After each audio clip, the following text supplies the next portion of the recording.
Welcome to the Howie Games, an Australian, a proud Australian that lives in America. He won on the Australasian Tour, the US Tour, the LIV Tour. He's the Open champion. His name is Cam Smith. We've been trying to organise this for a while. I'm pumped to have him on the show. Smithy, I'm going to call you Smithy because you look like a Smithy. How you going, mate? It's great to see you. Thanks for joining me on the Howie Games. Yeah, no worries, mate. Thanks for having me. I'm glad we could make this work out. A few technical difficulties early on today. What happened? You shut down the Wi-Fi at your place. Your whole world's gone down. What's going on? Yeah, Mrs. and I tried to watch some Yellowstone last night, and the Wi-Fi stopped working. And I've tried to fix it all day. I think I've spent about 30 minutes up in the room trying to unplug it and turn it on and off. I've tried every old trick in the book and just quite couldn't get it working. But here we are. Let's hope we last the time that we need.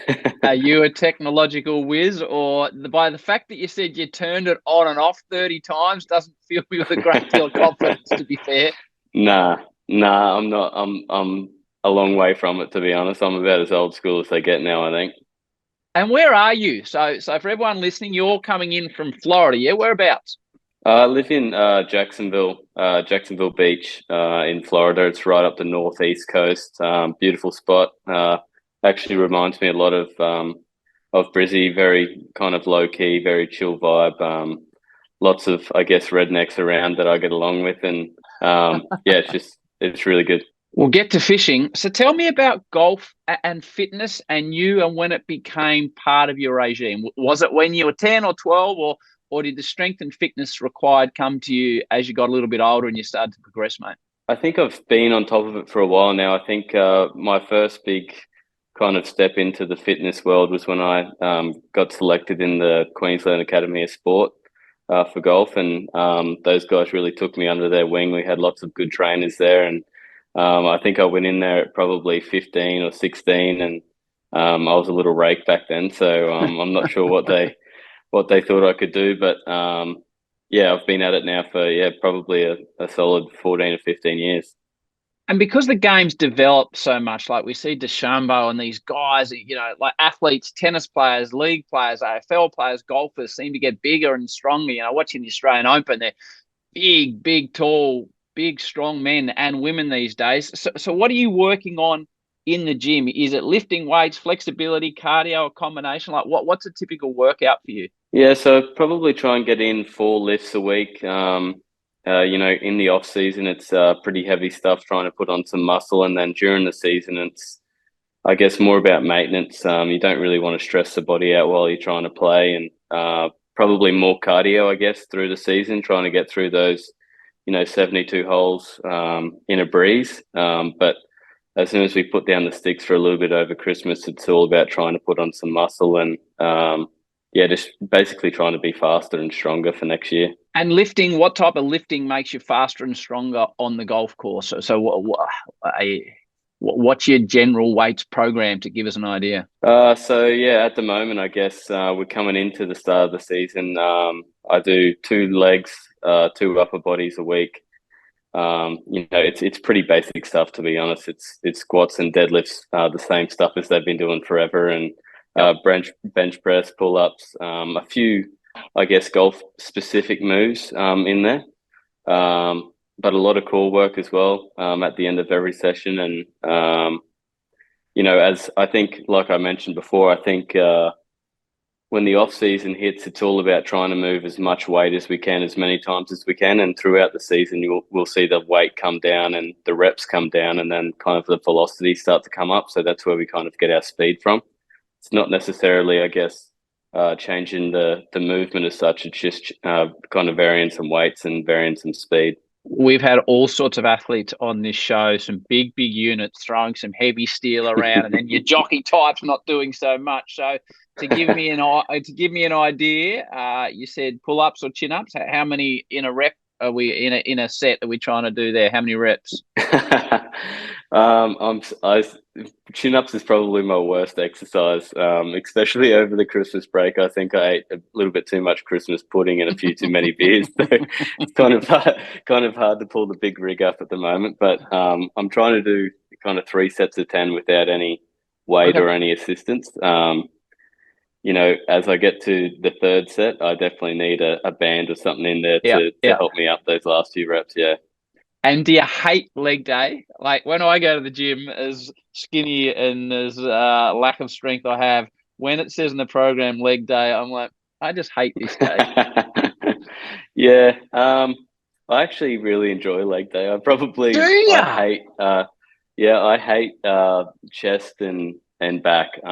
That's my day that I dread. I think for me, when I do my legs, especially when I'm practicing at the same time, I feel like I have a really stable base after I do that. Whereas when I do upper body, I kind of feel like really rounded and really tight, and I don't feel like I can really Huh. swing the club as well. So I'm probably different to 98% of, I guess, of the rest of the humans in the world. But Oh, I um, hate it. no, when we're trying to put on muscle, it's a few more reps and a little bit slower pace. Not really. I'm a golfer. I'm not really a rugby player or Mm. anything like that. So at the moment, I'm doing 10 reps, 3 sets of probably 80 to 90 kilos, and just trying to move it Okay. quite slow. Yeah, Yeah, that's still a pretty decent number. All right, that's the gym setup. Now, fishing. I've got an 11-year-old that lives in this house, Smithy, and he is obsessed with fishing. He'll want to know what's out and about perfect. Jacksonville way. What are you? Obviously, throughout the year it's different, but at this time of year, so coming out of your winter, coming into spring, what's biting? Yeah. So inshore, we're pretty lucky here in Jacks. We have a lot of kind of diversity, I think, depending on what you really want to do. Inshore, we have redfish is basically all year round, and that's probably my favorite type of fishing. It's more of a kind of a sight casting. You go into the little back creeks and you try and find them, and you see them swimming around, and that for me really gets the adrenaline pumping. But we go offshore a little bit too. Um, coming out of winter now, the wahoo are starting to bite, and then we'll go into dolphin fish and tuna and stuff pretty soon. I think even during the season when I'm at home, I probably try and get out 4 or 5 times a week, to be Oh, honest. right, right. Yeah. I, most of the stuff is inshore. For us to get out, in the big water, it's like a 60 or 70 mile journey out there. So it's a full day of fishing. I probably do that once a week, and the rest of the stuff inshore, and only be out there for a couple of hours. Do you ever sit out on your boat and think how good the game of golf has been to you? That you're living where you're living. You obviously live in a beautiful house. You've got the chance to go out with your mates and go fishing in a beautiful boat. I know there's a lot of hard work involved, but it's credit to all your hard work, I guess, that you're able to do that. Yeah, yeah, mate. I was so grateful for everything golf has given me, and you know, I think this stuff, even the stuff that I have now is, I never really got that far in my dreams to win golf tournaments, to have the nice house and have a couple of boats. That was all past my dreams, and to be where I am today is pretty amazing. You've got your Queensland Maroons 4X Rugby League State of Origin jumper on. I think says a lot about you, Smithy. Yeah, I try and wear this as much as I can. It's kind of my around the house shirt, I guess. It's probably pretty filthy and stinky at the moment, to be honest. But yeah, I wear it a fair bit. Love the rugby league. I hope the Bronx get into that top four and really give a nice finals push. I think all the Broncos fans really want it. How are you going to feel about this new Wayne Bennett Dolphins operation coming in and stealing some limelight? When we're recording this, Smithy, the first round of league pre-season matches were on, and I just saw the numbers that Fox Sports put out, and the Dolphins game was the highest rating pre-season game in the history of the competition. I didn't know that. I think the Broncos fans are very loyal fans. I think Brizzy people in general are pretty loyal people. So I think for the guys that live up there, for sure, they got another team to support, and the guys that live around there. But for me, I've been a Broncos boy my whole life, and I'll continue to support those guys 100%. Did you play rugby league as a kid growing up? Yeah, I played. Basically everything I could as a kid. I played a bunch of cricket, rugby league, a bit of tennis here and there. Just anything to get out in the yard or anything to get out in the park and play around with the boys. We did, and yeah, it didn't take me too long to figure out that I wasn't quite cut out for rugby league. I only played it till I was probably about 12 or 13, so I didn't really have, at that age, you're not really in a specific spot. But I remember seeing some, bigger kids running at me going, I can't do this. Quickly turned to golf. Who was your rugby league hero? Who was the poster above the bedroom wall as far as league goes from the Bronx? I think it was a really close, probably between Gordy Tallis and Darren Lockyer for me. And when you're playing league and you're playing cricket and you're playing tennis, why golf though, Cam? What was it about golf that grabbed you as a young fella? Geez, I think I was pretty naturally good at it, which made me kind of happy. Yep. I think as a young kid, you want that kind of I guess that that boost of confidence, and golf really gave me that. It was, I think the other sports I was kind of mediocre at. I didn't really suck at any sports, but golf was really where I excelled, and I felt like I could beat everyone. And even from a young age, I felt like I could do things that other kids my age couldn't do, and that was just kind of a really good feeling. And I think that's what kind of drew me in. So were you a natural right from the start? When we're talking 4 or 5, when you're saying you could do things that other kids couldn't do, at what age were people saying, and I asked this to all the athletes that come on the show, what age were you when people started saying, geez, this Cam Smith's good, or, oh, no, I've got to play against Cam Smith today? I reckon, probably one of my proudest moments still to this day was beating my old man. I think I was 12 at the time. He hates when I talk about it, but yeah, I remember it clear as day. Beating the old man as a young fella was, it was a pretty quiet car ride home, but it was something that gave me confidence. It gave me that extra boost that I really needed at that time. I was competing a little bit against kids, but not really. I was just competing against Dad, and I finally got him. I remember speaking to, I know a guy that you looked up to as a kid. Adam Scott was the 100th episode of this show, and he talked about beating his dad and not knowing what to say in the car on the way home, whether to be quiet and humble or whether to give it to his dad. How did you approach Dad? Because I've got kids, and I'm at the point now where I can't run as quickly as my daughter Cam, who's 13, and it is humbling. So how did you go with your dad? Did you go hard, or did you just let him stew for a couple of days? Yeah, I think I just let him stew for a couple of days. I didn't really say much on the way home. I knew he was kind of pissed off. So yeah, I just kind of didn't say anything. I think I told Mum when we got home, and I think Mum may have given it to him a little bit, but that was about it. So obviously you go through golf pathways. Are you at school and at high school, Smithy, I'm going to be a professional golfer? Is that what's on the eye line, or are you thinking other things as you're going through school, or were you that good that was going to always be your path?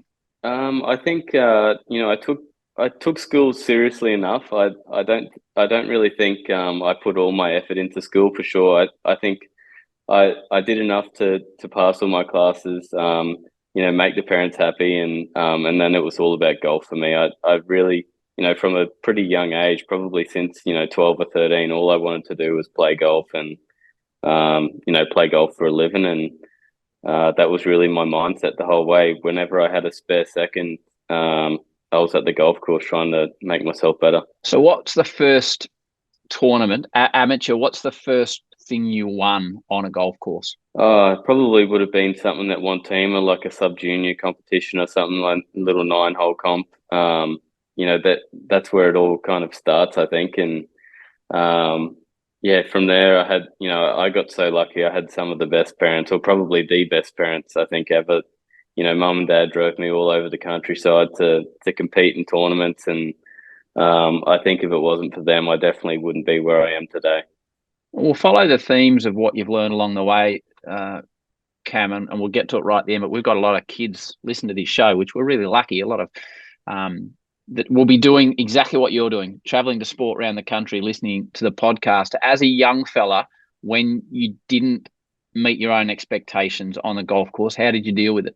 My old man had a really good saying really early on, and It's something that's kind of always stuck with me, and I think it's especially kind of a golf one. But he said some days are diamonds and some days are duck shit, and that's just how it goes. And I think I've kind of taken that through my whole career. I think you can work tirelessly at this game and at sport in general, and sometimes it seems like you go backwards. And I think that saying really made me become like a process kind of person. It really made me tick the boxes, make sure I was doing the right things, and just know that the results are going to come.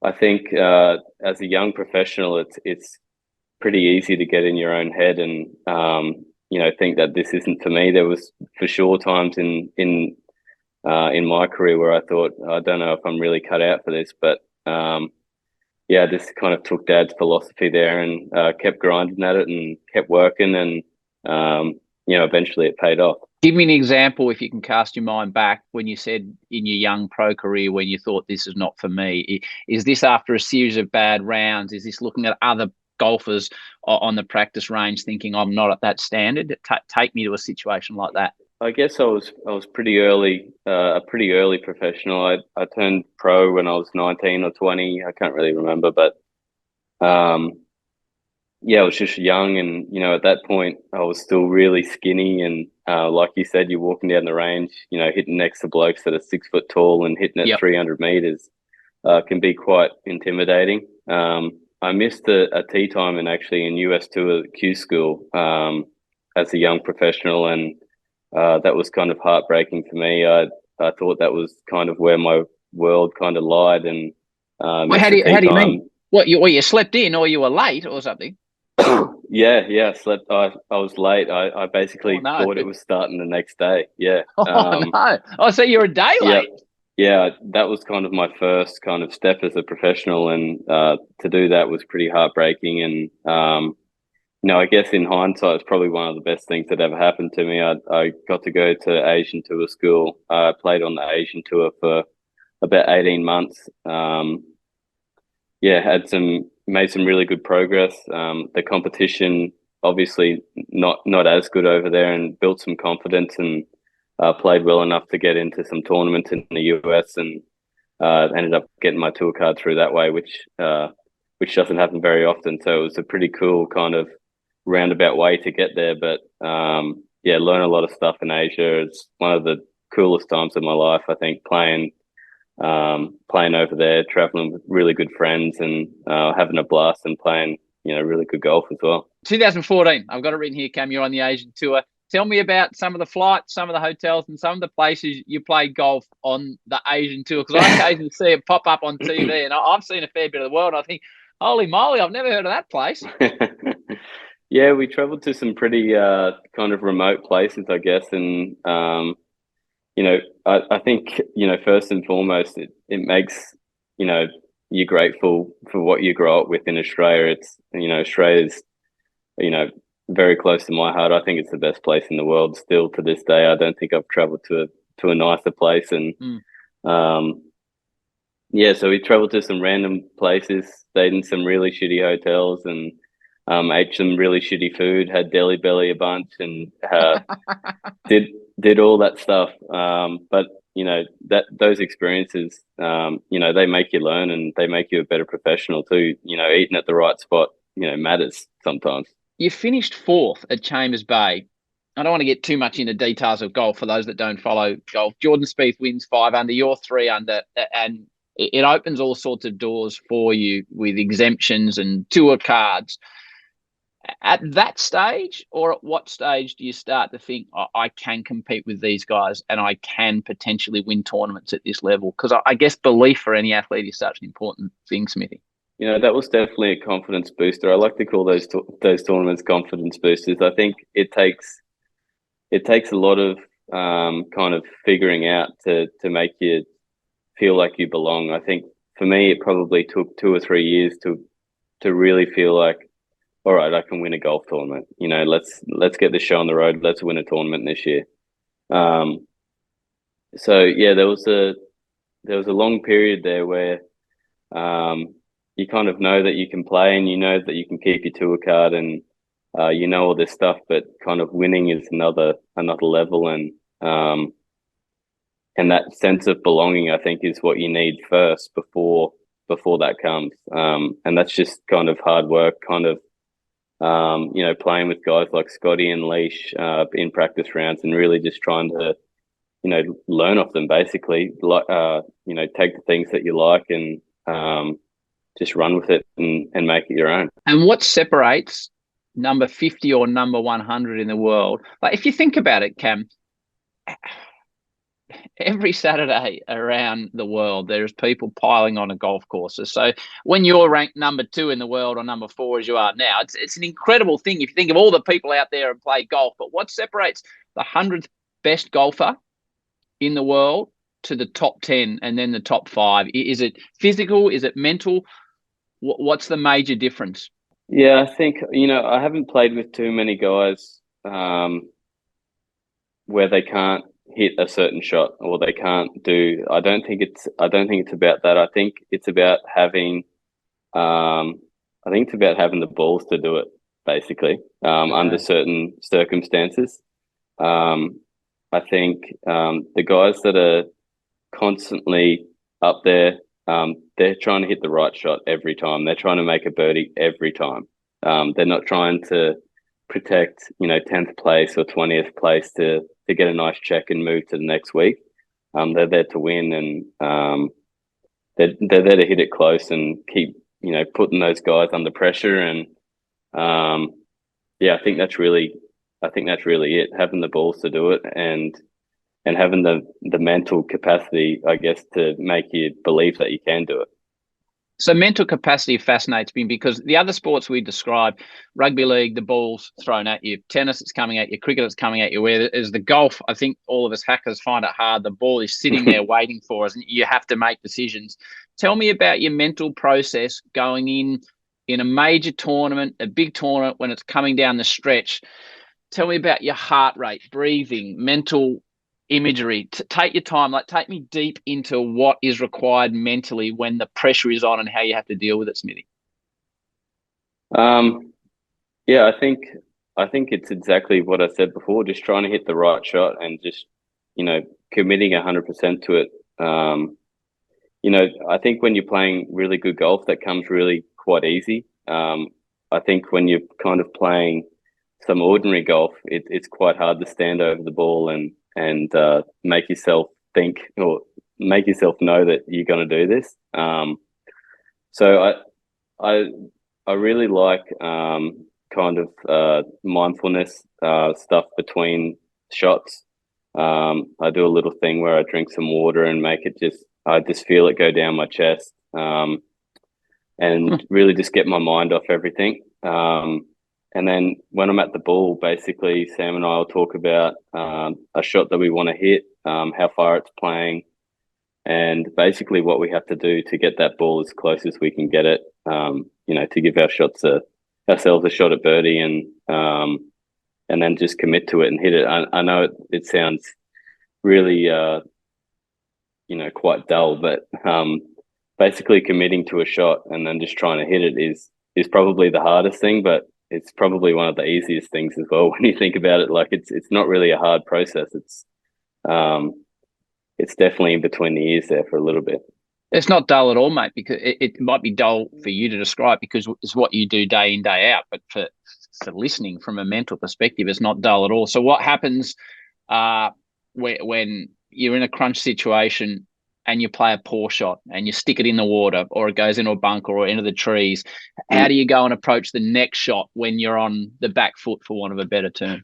Yeah, I think you got to kind of have short memory when you're playing golf. Okay. Kind of the quicker you can move on to that next shot and really think about, again, what you're going to do to get the ball close and, save a par or sometimes even save a bogey. And, sometimes those really big par putts or really big bogey putts kind of give you the more energy than, making 2 or 3 birdies in a row. That hole in that, 15-footer for par kind of feels like a birdie. It feels like an eagle almost sometimes. Let's talk about a couple of tournaments. The Players last year, which you won. Congratulations. Big prize check It's as right here well. somewhere. Which one? I was going to ask. That's the players there, isn't it? The gold one, yeah? Yeah, this one, yeah. Yeah, it's an impressive trophy. What's the one? What else you got there? What's the blue and gold one? That's the Player of the Year for last year, PGA Player of the Year, and then that's the Claret Jug right Oh, you buried the lead there. You so keep the claret jug there. Can you grab the players one or not? Is it too heavy or? there. Yeah, So no, that's all right. that's a That's nice it. looking trophy. That is, isn't it? Yeah, it's pretty. Yeah, it's good. It's a good one to win, that one. That's for sure. Now I think you've introduced it. You better spin around and get the claret jug, which has obviously had the name of or Peter Thompson on it 5 times, Greg Norman a Yeah. couple of times, Ian Baker Finch, and now Cameron Smith. So describe the trophy. What's engraved in it? What does it say? Take me into the trophy. This top bit, I guess, this was the original bit, basically. And on the front here, it says Golf Champion Trophy. And it goes back to, let's have a look here, 1872 was the first one, Tom Morris won. Right, old Tommy Morris. And then it goes all the way down the face here. Then it goes up onto the lip. So you can tell they've, tried to jam some stuff in. And then I think they eventually went, stuff it, we'll put a couple of rings around the bottom here. And then it starts down here. And there's probably, on this third ring here where my name is here, there's probably another, I'm going to say 15 spots. So in 16 years time, they're probably going to have to get another bottom here and add another layer. But yeah, that's how she is at the moment. For me, out of every tournament to win, yeah, it either would have been that one or the Masters. Every guy that has been something in golf is on that trophy. So it's pretty cool to be up there with them, and it's unreal. Tell me a story. I still pinch myself. Basically, everything's been in it. We've had everything from tequila, beer, wine. We've had coffee, had the morning coffee out of it. Yeah, it's been epic to have. And for people that see, this trophy for the first time, I describe it like almost seeing a ghost. I guess it would kind of be like seeing the Ashes trophy or something for the first time. It's like, oh wow, that's really it. You need to, if I zoom by Jacksonville, look me in the eye when I ask you this one, because this determines you as a golfer, as a fiance, as a dog owner, as a good Aussie Queenslander. Pineapple on pizza, yes or no? No, can't do it. You're a mullet wearing dude from Queensland. What are you doing, man? I know. That's probably a bit of a hot take, but no, I can't do it. I take it off every time it's on me pizza. It surprises me, disappoints me. But I do love pineapple, just not on pizza. Oh, Smithy, I'm glad I didn't ask that first, because I'm not sure how far this interview would have gone. Right, 2 more questions for you. I've got a couple of kids, Cam, and whoever's most invested in the guest gets to ask a question. So I've got an 11-year-old son called Mac, but he rolls as the big penguin. And often we'll be sitting on the couch and he'll say, Dad, can we turn some golf on? He likes watching golf. He likes playing golf. So he asks a question of each guest, but this is the one he has for you. He came up with this himself. So are you ready to take on the big penguin? Yeah. To be fair, mate, this is a bloody tough question. I don't know how you're going to go with this. Here we go. You're at the Masters. It's Augusta. You're on the 16th hole. What would you rather? Get a hole in one, but have to cut your mullet off the next day, or not have to cut your mullet off, but you get a bogey? Well, if I'm 3 or 4 ahead, I'd take a bogey and not cut the mullet off. That's a great answer. But if I was a couple of behind, I would definitely take the hole in one. For those kids that are wanting to achieve success, which you have obviously done so well in your chosen field, and they might be golfers, or they might be guitarists, or they might be engineers or builders or singers, from what you've learned about success, what advice would you give to all the young people out there that are listening to the show at the moment? Yeah, that's a good question. I think for me, just stick to a process. Get a really good process in place, one that works. It could take a little bit of time, but yeah, just tick the boxes every day. Make yourself. I try to make myself a better golfer every day, whether it be in the gym or out in the golf course. I'm trying to do something that I couldn't the day before. So yeah, that would be it. Mate, it's a great answer. You've been You've been so generous with your time. What's it been like to reflect? You often, as a professional athlete in the middle of a career, you don't get a chance to reflect. What's it been like to reflect? Yeah, I guess I haven't really had much time to do that stuff. I think I'm probably I'd like to think I'm about halfway through my career, and if I had the next half like this first one, I think it'd be unreal. Yeah. Mate, thanks for just being a regular dude. Thanks for coming on the show. Good luck with everything moving forward. I'm sure Australia is going to be pumped to see you out here for LIV. It's a massive year coming up. Masters not too far away as well. Obviously, we'd love to see you in a green jacket, but you're looking pretty good in your maroon top, mate. Thanks for joining me in the Howie Games. You're a star. I really appreciate it, mate. Stay safe and travel well. And good luck with your marriage coming up as well. Thanks, mate. Cheers.